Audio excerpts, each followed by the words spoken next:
sent get it it in out, their schedule, and we so made they sure won't that get an area of stuck. 13 Yep, million we got outdoor was so many covered, people. that was Right. before they comply. We had the problem They with got the stuck sales. from their And then perspective, it the will, contractor's it'll making be money. full. I guess that means Back it's on coming. 6. At 6. It is. 6:10 Someone has ready. to call Bill.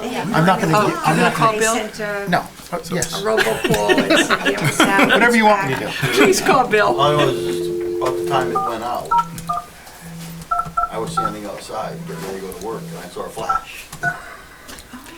It was out earlier though, It too. went out at 3. 2 o'clock around us. Somebody went out about 1-ish, Very early. I am calling. Oh, because there was like 1,900 people Yeah, out. yeah. Yeah, this morning We the power just went out. blinked. Yeah. What was the problem, Fred, do you know? Well, what they said was a wind event. I just don't know where that wind event was. One was a tree. Okay. Oh. I got the message that it was a tree for my house. We went out, we were out for 2 or 3 didn't No. have hours. any. Do I have to dial 9 or something? Yeah. Oh, Yeah, it's 9. That would've been and then nice to if know. you're calling Details. so if it's a cell, you have to go 91401. all right, gotcha. Okay, just like in the regular world. Just like EB. Yeah, it's like an EB, which is really not the regular world. All right, well, I managed to screw this Is it up. long distance number? unbelievably. Yeah. I'm gonna try So it one more 9-1. time, 9-1. and then I'm gonna give it to somebody else.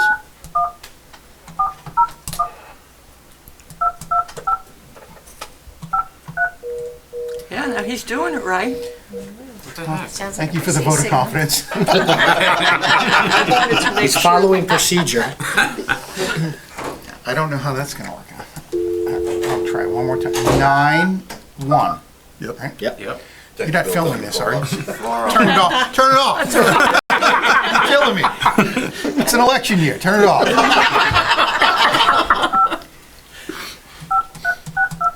Did you hit the 401?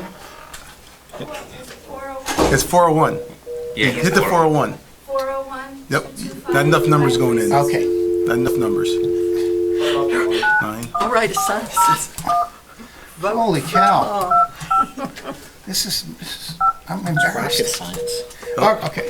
Oh my gosh. Rox, you want to I'm try gonna let the it? wheel go. Let somebody else try it. Because obviously, Here comes IT. I'm not technically inept enough.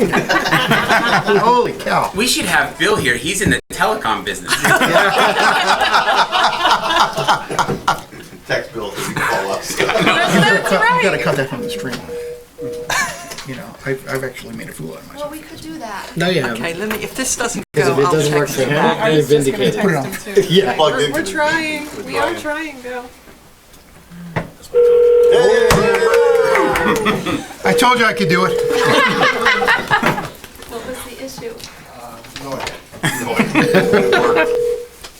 Hopefully it picks up. Yeah, after all that.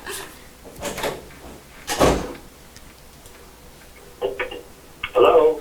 Bill. Hey! How's everybody? Good, Bill. Good. This is Bill Solms of Ledyard, right? Yes, it is. Just want to make sure because we're being recorded, and for various reasons, I wanted to make sure. The mic on the speaker on the There we go. Put the mic right there. How's All right, that? so I am going to call the meeting. I'd like to call this public hearing to order.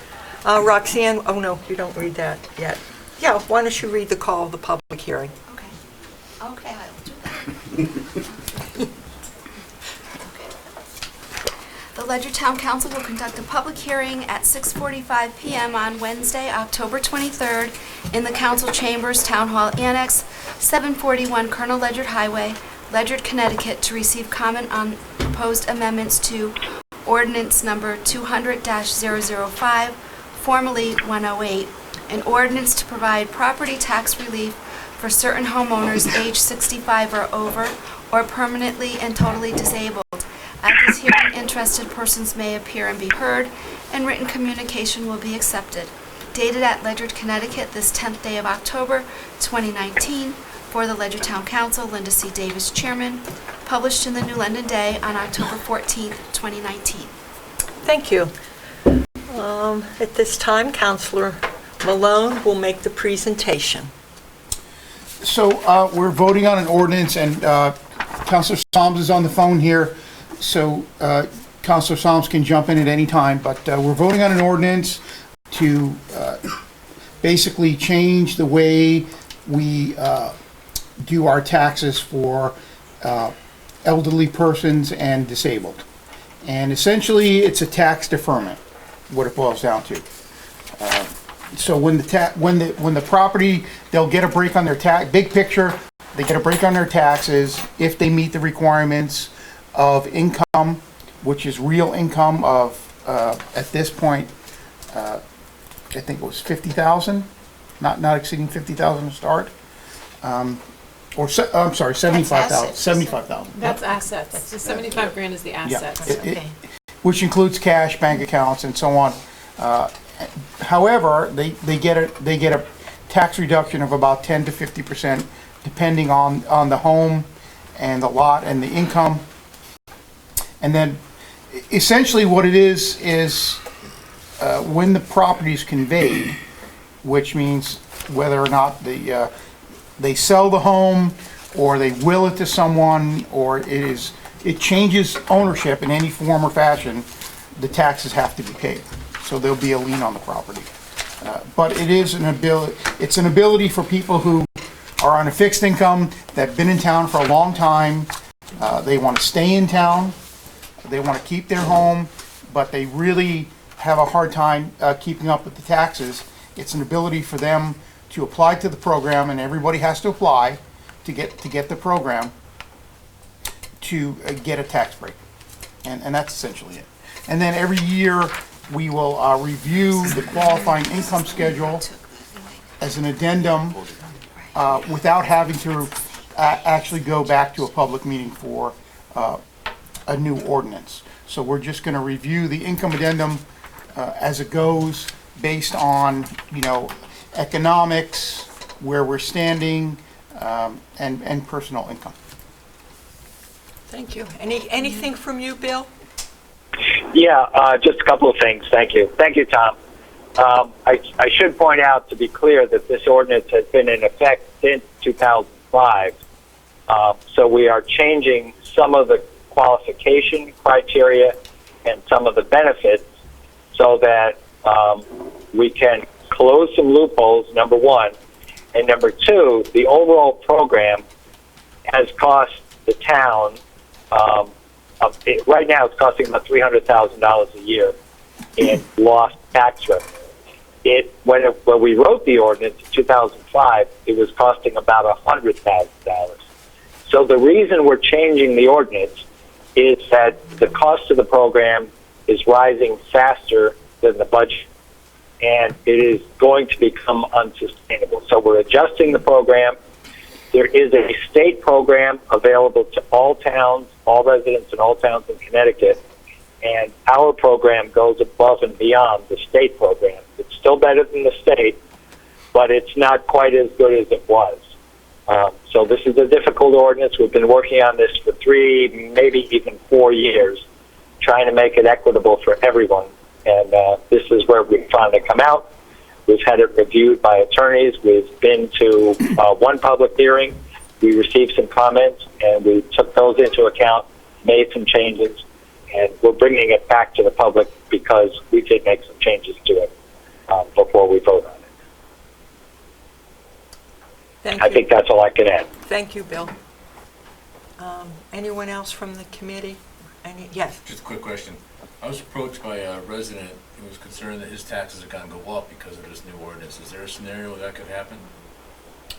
A resident that's not eligible for the program? Yes, I think that's what you mean. No, I think they are eligible for the program. To the best of my knowledge, it was kind of in passing. So they are eligible. He was concerned that his taxes are going to go up because of this new ordinance. The way it's written. They could. Yeah. They could go up. So if he qualified for the program last year, the benefit, the tax reduction might not be it won't be as good this year. However, there are two parts to the program. One is a tax credit. In other words, you just pay less taxes. The second part is you can defer your taxes so that you don't have to pay them until your house sells. So there are two choices. You can't do both. You have to choose. You can either get a tax credit or you can defer your taxes. So for a person who might see a slight tax increase as a result of this change, they still have the option to defer their taxes rather than receive the credit. Okay, thanks, Bill. Thank You bet, John. At this time, is there any public comments? Favorite resident. Eric Treaster for the record, 10 Huntington Way. And I'm glad to be back from before. Thank you. Yes.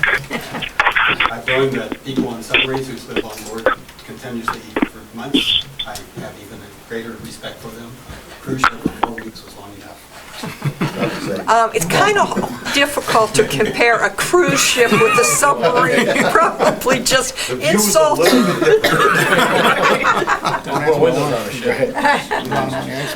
Carry on, Mr. Treaster. The couple of minor things.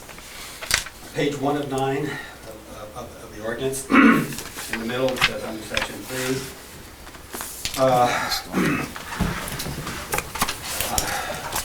Persons qualified for benefits under this ordinance are those who own real property located in the town of Ledyard, or who are liable for the payment of taxes thereon under section 12-48 of the general statutes, and who occupy that property as his or her principal residence at least 183 days of each year. Such persons may be entitled to tax benefits in accordance with this ordinance provided. I think that should be are entitled. The word may seems to paint a picture that can't quite decide. I think such persons are entitled if they apply. So I would suggest that you change the words may be, change that to ARE for the word are.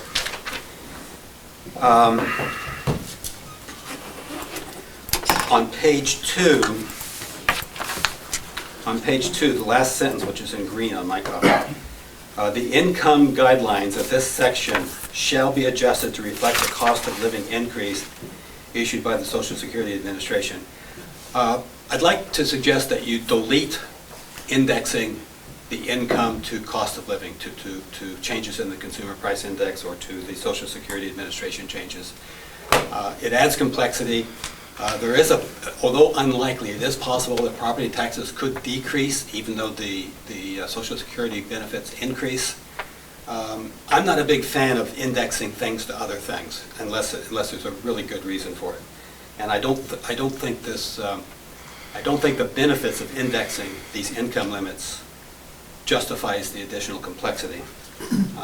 And it could reward someone if there's if there's lots of inflation, but our wonderful town council keeps taxes from growing up. So, just a suggestion. The rest of that sentence is at the top of page 3, and it says, the income guidelines of this section shall be adjusted to reflect the cost of living increase issued by the United States Social Security Administration, pending the approval of the Town Council Finance Committee. I would suggest that it be the Town Council Finance Committee's recommendation, but it should require a vote by the entire council.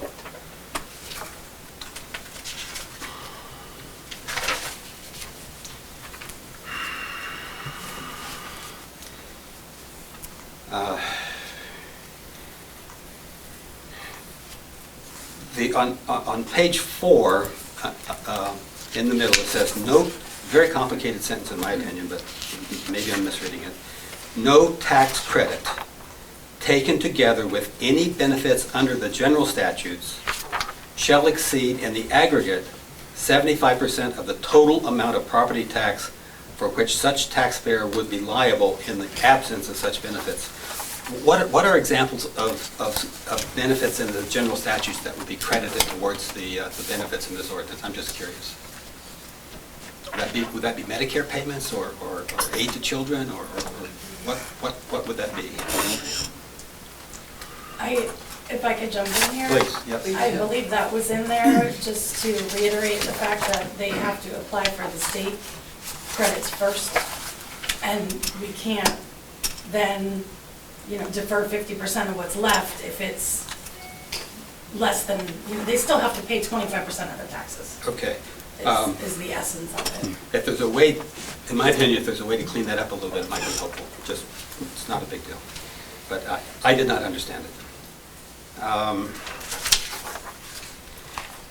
page 5, section 5, little paragraph A, in order to qualify for a tax deferral, each household must certify that it has no more than $75,000 in liquid assets, including cash, bank accounts, and marketable securities, but exclusive of IRS recognized retirement plans. Why are 401s and IRAs not counted in the assets? I'm just curious. It seems like that should be, if somebody's got a nice retirement plan for whatever reason, it should be credited towards their assets. Well, the thinking is that's their retirement income. So some people may have a lot of money in their retirement plan, but other people may have that as their sole source of income. So we don't want to prevent them from participating in the program if they have a retirement plan that is their sole source of income that they also have to pay taxes with. We don't want to prevent them from getting a tax credit or a tax deferment. So in other words, if you have a lot of cash in the bank, a lot of money and assets lying around, then you may have a low income. If you've got a lot of money, you can pay taxes. You can pay your taxes. Right. But on the other hand, but you can always pull money out of a retirement plan if necessary. But that would be considered income. yeah. So So that would put you over the limit. If you did that, it would put you over the income limit that you withdrew more money from your retirement plan.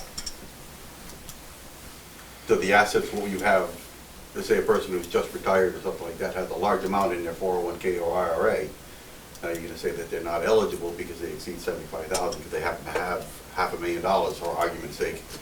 They wouldn't be eligible for any tax deferred until they went below in their IRA plan. It kind of defeats the purpose of having this at all. But some people use that money to pay their monthly expenses. Right. Some people live on Social Right. Security I and a understand. pension. I understand. And in order to pay everything else, they Okay. take out of. I was looking at IRAs and 401s as assets that can be tapped if necessary. They are true, but if you were to say to somebody who had an IRA or 401k, then it would put them over the income limit if you include that over the, I would assume that they'd have more than $75,000 in an IRA. And if you said that was included, then you'd have to substantially increase that amount to some, I don't know, number. Well, but we understand your point. That's something we did discuss. We do need to remember that the majority of taxpayers are basically subsidizing those in need, and which is fine. I don't have a problem with that. But somebody in need, in my opinion, should not have a $500,000 IRA. Well, maybe not, but we didn't draw lines around Sure. how much you can have in your IRA. We just excluded. Right. Yeah, okay. On page 6, page 6, little letter J near the top, it says, "The principal amount of such tax deferral benefit, excluding interest, shall constitute a lien on the property." Why is interest being excluded from the lien? I think interest should be included as in the lien. It's 6%, that's a lot of money, could be a lot of money. Sorry, which item are you on? He's on letter J J. on I got it. Page 6. paragraph, section 5. So, I thought we did include, it becomes, we are charging interest, right?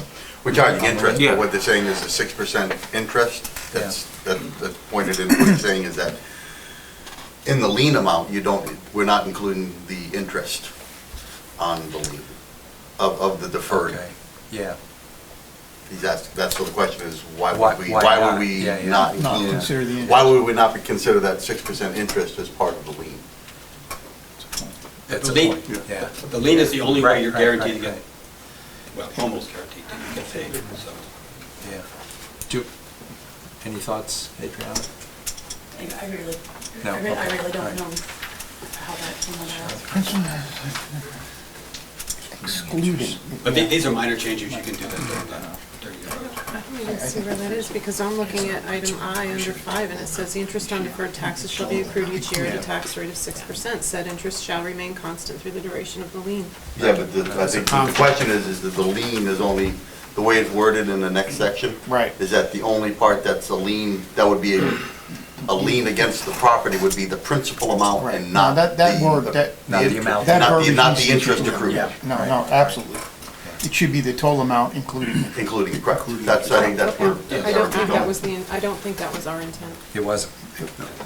But our intent was also to collect 6% interest on Yes. the liened amount. Yes. What we're saying, the way this is written, we're acknowledging that we would have to go after that 6%, the interest The separately principal to plus the collect it. interest, Yeah. right, would be Yeah. in the way it's worded now, the interest, but the, we take a separate action.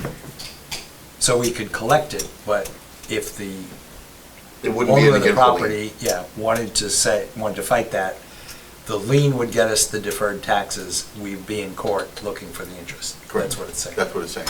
Yeah, and it's a good point. And that's all I have. Yep. Thank you, Mr. Patricia. Yes. Hi, Mike Cherry, 5 Whipple Drive in Gales Ferry. Counselor Malone, you said the limit was 75,000. I think you misspoke. The income limit for a married couple is 43.9, Right. and the 49. asset limit is 75,000. Yes. On a couple rebuttals to previous comments, if you include an interest in the lien, you would have to redo the lien every interest period. Okay.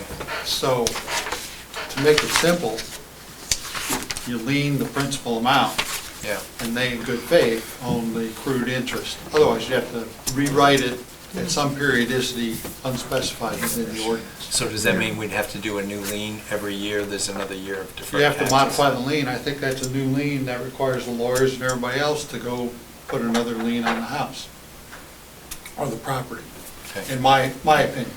I'm an engineer, I'm not an accountant. Yeah. And as far as why 75% excluding IRAs and 401Ks and such, let's say that my wife and I have $1 million in 401Ks, IRAs and such, and we've reached 70 years old. Now we have mandatory deductions out of those, and that's calculated based on an amortized rate on how long are we going to live and how much money we have. So I agree with Councilor McGrattan, that money is there to make sure we make it to end of life. In my 150 smart years. ass where that last check on the right bounces, you follow those guidelines out of the amortization tables. So that would, in my mind, that would make a lot of sense, and that's probably where that came from, is that money is there for future needs. And if you want people to stay, tax their income, tax what's on that, was it line 40 or line 39? Use that number to calculate. Other than that, I congratulate everybody that's worked very hard on this ordinance.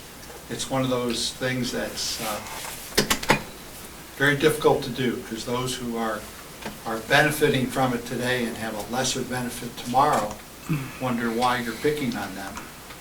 And yet, by refining the ordinance and making it better, we ensure that we can do it going forward for future residents of the town. So thank you very much.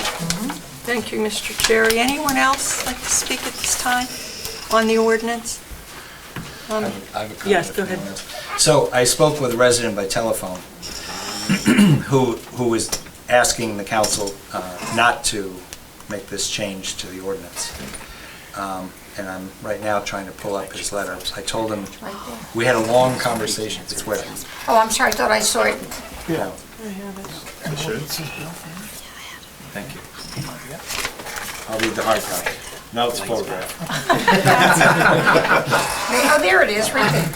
Do you want, I have. Yeah, thank you. So I had a long conversation with this resident, and he made some of the points about, that we just talked about, he's got some savings, but not a lot, and he doesn't want to lose his home.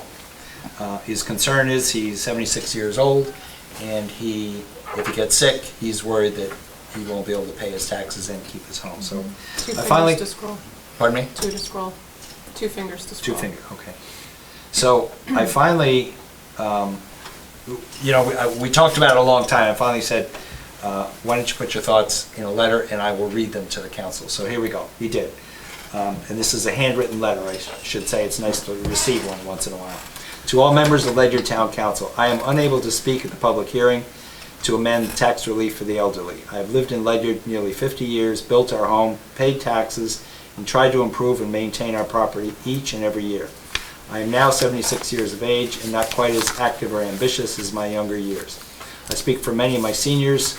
We have been blessed to receive tax incentives in our elderly years. To take these away is a disservice to all of us. You are punishing the wrong people, those seniors who are less fortunate, those who rely on personal saving or other means to maintain their property.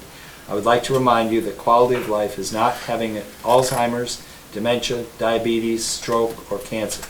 I would hope that you would reconsider this amendment so we, as seniors, could have a good quality of life to that end. Perhaps a grandfather clause would be an option. Please consider those benefits you are taking away. Thank you, sincerely, Richard Tashea, 143 Iron Street, Connecticut. So this is a good summary of what we've struggled with all these years that we've looked at this ordinance. We don't want to do this, but we also can't have a program that grows faster than the budget. So we have to, in some way, rein it in a little bit, still provide the benefit, because we really do want seniors to stay in their homes. The original reason, one of the original reasons, and a big one, for having this ordinance is that seniors require very little in services from the town, and they pay taxes, where other people, demand a lot more. I should say other people. Some people demand a lot more, depending on what services you require from the town. Seniors have been paying taxes for a lot of years, and we want to continue this benefit. But again, we also have to rein it in, so that's the tension that we've struggled with all these years. So thank you, Mr. Tashea. And thank you, Audrey. Whoops, sorry about that. I just stabbed you. You missed. Any other comments at this time? Hearing none, this public hearing is adjourned. We'll take a 1-minute recess and then we'll move right on to